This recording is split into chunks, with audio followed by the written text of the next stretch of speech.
The countdown to the MLB trade deadline is on, and the final push to improve these rosters is in full effect in Philadelphia. With the bullpen continuing to be a gaping weakness in this Philadelphia Phillies team, there are some reports of some popular names on the market, with Jhoan Duran right at the top of the list here. I want to break down if this could be the missing piece to this Philadelphia Phillies bullpen and team as a whole, what we're hearing from Matt Gelb, Jeff Passan, and all the big names in Major League Baseball, and why I'm starting to get excited about Dave Dombrowski's tactics at the deadline. So let's get right into everything that we need to know in this video. And first, just want to highlight the initial reports. Now, we've broken this down in a couple different angles to this point. My guy Luke Arcani kind of giving an overview of what this means, why the mentality has shifted within this Philadelphia Phillies team. I already dove into Emmanuel Clase and why that is my number one priority, but let's talk through the Duran experience as well. Now, to start off with the reports that we do get here, I do want to shout out to Kylie for quote tweeting this from Matt Gelb's article, which is titled, "What We're Hearing About the Phillies Trade Deadline as the Trade Deadline Inches Closer." And the blurb that is notable here is, quote,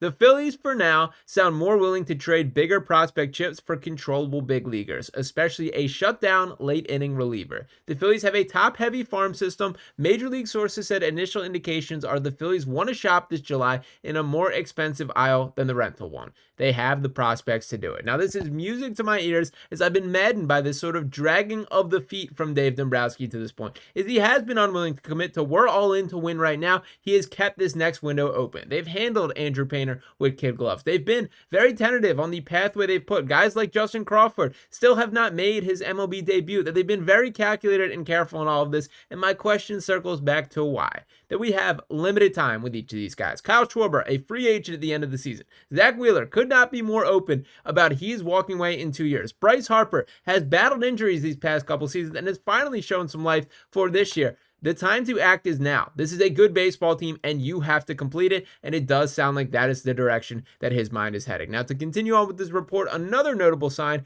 that is written by Matt Gelb here, that it says, in addition to Clase and Quan, Gelb is reporting that the Phillies have been heavily scouting the Twins and their potential bullpen trade chips. And it writes, "The Phillies have a specific interest in the American League Central. They began scouting the Minnesota Twins more heavily this week in anticipation of them being sellers," league sources said. "Griffin Jax and Jhoan Duran will be prize targets if Minnesota makes them available. They're expected to listen. There is a potential match with the Cleveland Guardians, who boast a deep bullpen headlined by Emmanuel Clase. Teams expect Cleveland to take offers on Clase, who is signed through 2026 with a $10 million club options for 27 and 28. Now, I talked about Clase in depth in the previous video, but I do want to keep this about Jhoan Duran and Griffin Jax here, and more specifically on Duran here. So the bullpen is clearly an issue with this Phillies team. I don't think it takes an advanced baseball eye to identify that, and it has been worsened as the season has gone on, with Jordan Romano not really turning that corner to the way that we have hoped here. Obviously, Jose Alvarado being suspended has been a huge factor for this Phillies team, and something that I think is a bigger deal than I even expected would be the case at the time. And what's going to be especially frustrating about the Alvarado situation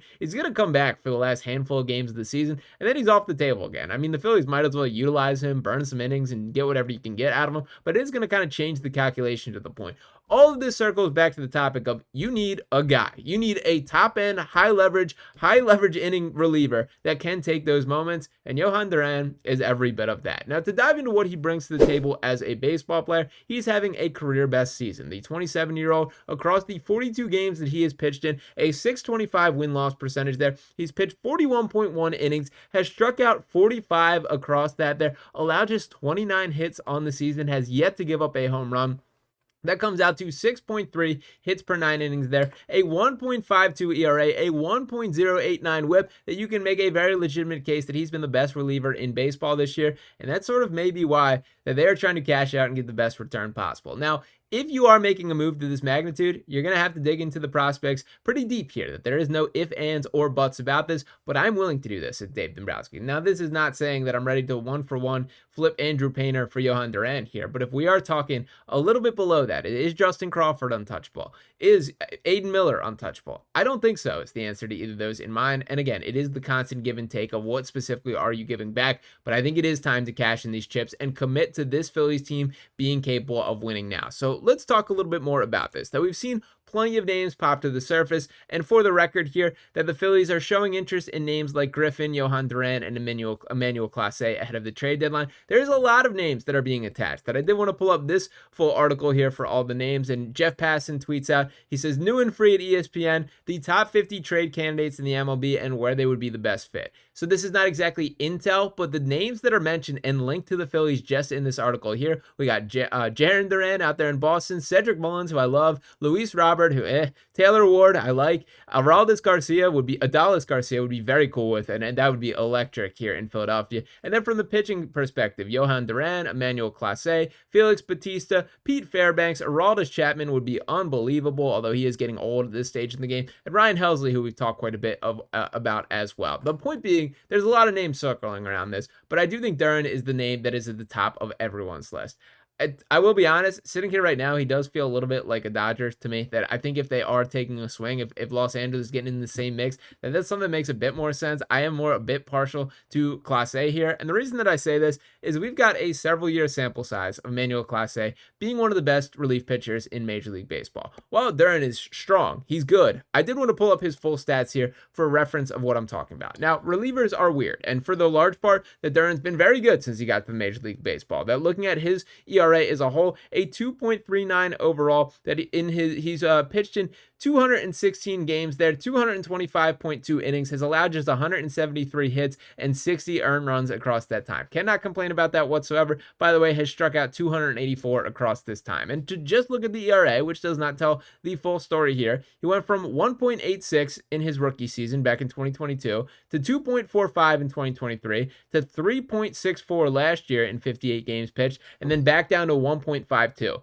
I think he's good. I think he's excellent, and this is a guy that I would welcome into this Phillies team, but I'm not quite there to this dude is the shutdown closer. He's good. He would be the best thing that the Phillies have, but I do think Clase, I feel a bit more comfortable about who he is. Now, with that said, it's very clear like Duran's having a better season this year. There's no way around acknowledging that, and I certainly would be thrilled if that is the type of move that they do make. But what appeals to me about the Clase trade, if you can package Stephen Kwan as a part of this, that you're kind of killing two birds with one stone in a way that I think is necessary to perfecting this roster here. That I still think they need a bat. I'm still not super comfortable with the outfield outlook for this Phillies team. Is Max Kepler the guy? Can Brandon Marsh and Johan Rojas split center field if we actually want to look ourselves seriously as World Series contenders? We've sort of done this exact dance for several years now, and I think the answer has conclusively been no to this point. So how are we going to run back that same game plan? I can't use all my ammunition just for a Duran trade and then be left with nothing there. Now, that is not exactly how Dave Dombrowski is going to plan it. And if we're going to talk honestly about what his track record is since he's gotten to Philadelphia, it's that he's been more cautious than anything. So I don't expect him to be going into this willy-nilly. But what I am excited about is there does seem to be some motion, some buzz, that Dave Dombrowski is getting talking. He's working those phones. He's finding a deal in a way that I have not felt like was the case all season. That too much of this year, the approach has been very, let's sit back on our hands. We have a good baseball team. They're going to be just fine. Let's get to the playoffs and see what happens. Now I sense some urgency from this Phillies franchise, and that's exactly how they should be feeling and how they should be acting moving forward. So I do want to hear from you guys in the comments who exactly is appealing to you out of this list here. Who is the missing piece that you would identify on this Phillies team? And do you disagree with me? Would you take Jhoan Duran over Emmanuel Clase? Make the case in the comments. I would love to hear it, and will wholeheartedly agree and acknowledge right there that just on this year's stats, there is no argument that Duran has been better. I just like Clase and feel a bit more comfortable about it. But once again, would not complain in either direction if either one of those guys are suiting up for the Philadelphia Phillies. And by the way, to give Duran one more little bit of a respect here, maybe the coolest walkout in baseball right now. That it is some electric stuff, some Undertaker vibes mixed with a little, Hispanic flavor to it. It's pretty electric when he's coming down there. So I could certainly get behind that if that is the outlook. I've said for a full year now that I want a real deal closer on this Phillies team. I understand that is not how they do business, but there is something comforting to me about knowing you're getting to the ninth inning to give this specific guy the ball, and they really have not leaned into that mindset whatsoever. So let me know if you guys think that is the type of difference-making deal that the Phillies team can pull off and will pull off. Drop your thoughts below if you have not already. Appreciate each and one of you guys to tune in this video here. If you have not already, make sure you're smashing that subscribe button, dropping a like on this channel here. We'll be back talking to you next time right here on Phillies Digest. Peace.